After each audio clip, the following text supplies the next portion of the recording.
আপনি কি জিমে যেতে পারছেন না, কিন্তু আপনার ফিট থাকার খুব ইচ্ছা, আপনার ব্যায়াম করার খুব শখ, বাসায় বসে বসে আপনিও ব্যায়াম করতে পারেন। সো আমার ভিডিওটি স্কিপ না করে পুরো ভিডিওটা দেখবেন। আমি বাসায় কিভাবে ব্যায়াম করতে হয় এগুলো আপনাকে শিখাই দেব। সো আমরা প্রথমে শুরু করব হচ্ছে লেগস দিয়ে। লেগস দিয়ে আপনি বাসায় বসে বসে স্কোয়াট করতে পারেন। স্কোয়াট করার জন্য আপনাকে পা শোল্ডার বরাবর নিয়ে নিতে হবে। তারপরে কি করতে হবে, চেস্ট আপ, গ্লুটস আউট, দেন গোড়ালির ওপরে প্রেসার দিয়ে আপনাকে 90 ডিগ্রি নামতে হবে আস্তে আস্তে।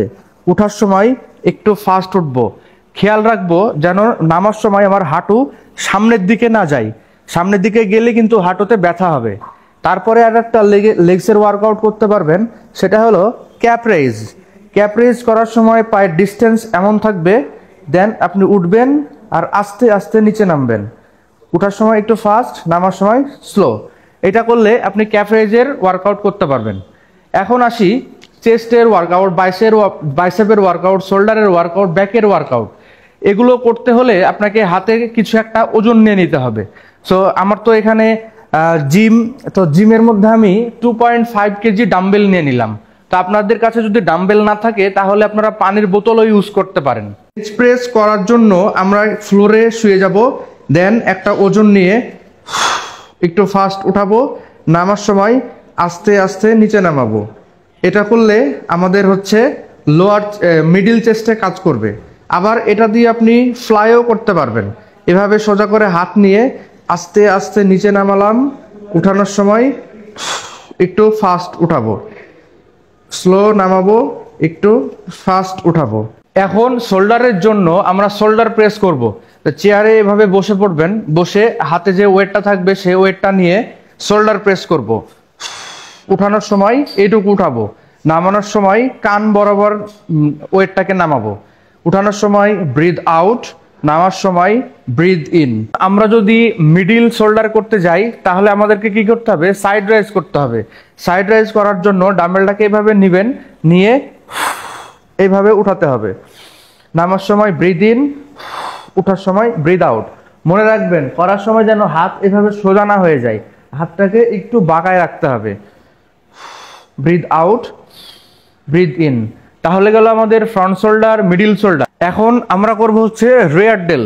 রিয়ার ডেল করার জন্য বডিকে একটু এভাবে নোয়াই নিতে হবে, দেন হাত উঠাতে হবে এইভাবে। নামানোর সময় আমরা ফুল নিচে নামাবো না, মাসেলের উপরে টেনশন রাখবো, একটু জোরে উঠাবো আর আস্তে আস্তে নামাবো। এটা করলে আমাদের এই মাসেলটার কাজ হবে।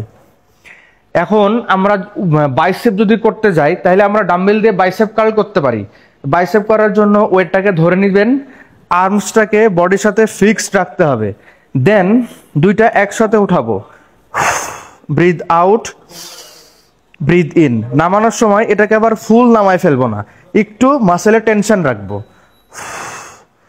Breathe out, breathe in. এটা করলে আপনি বাইসেপ করতে পারবেন। আবার যদি আপনি ট্রাইসেপ করতে যান তাহলে আপনাকে কিক ব্যাক করতে হবে। বডিটাকে নিচে নামাই নেবেন, ডাম্বেলকে ধইরা, এটা হলো কিক ব্যাক, এটা ট্রাইসেপ। এখন আমরা যদি ব্যাক করতে যাই তাহলে ব্যাক একটা জিনিসই করতে পারবেন, সেটা হলো ডাম্বেল দিয়ে রো। বডিকে নামাই নিতে হবে, ডাম্বেলটাকে রাখতে হবে, দেন উপরে উঠাবেন এইভাবে। নামানোর সময় ব্যাকের ওপরে প্রেসার দিয়ে আস্তে আস্তে নিচে নামাতে হবে। Breathe out, breathe in. এটা করলে আপনারা ব্যাক মাসেলের ওয়ার্কআউট করতে পারবেন। তাহলে আমাদের ফুল বডির ওয়ার্কআউট হয়ে গেল। এটা আপনারা একদিন পরপর করবেন আর একদিন করে রেস্ট নেবেন। যদি বাড়িতে কোরের ওয়ার্কআউট করতে যান তাহলে আপনারা ইউটিউব দেখে প্ল্যাঙ্ক কিভাবে করতে হয় আপনারা শিখে নেবেন। সো ভিডিওটি লাইক করে দিবেন, শেয়ার করে দিবেন, কমেন্ট করে দিবেন।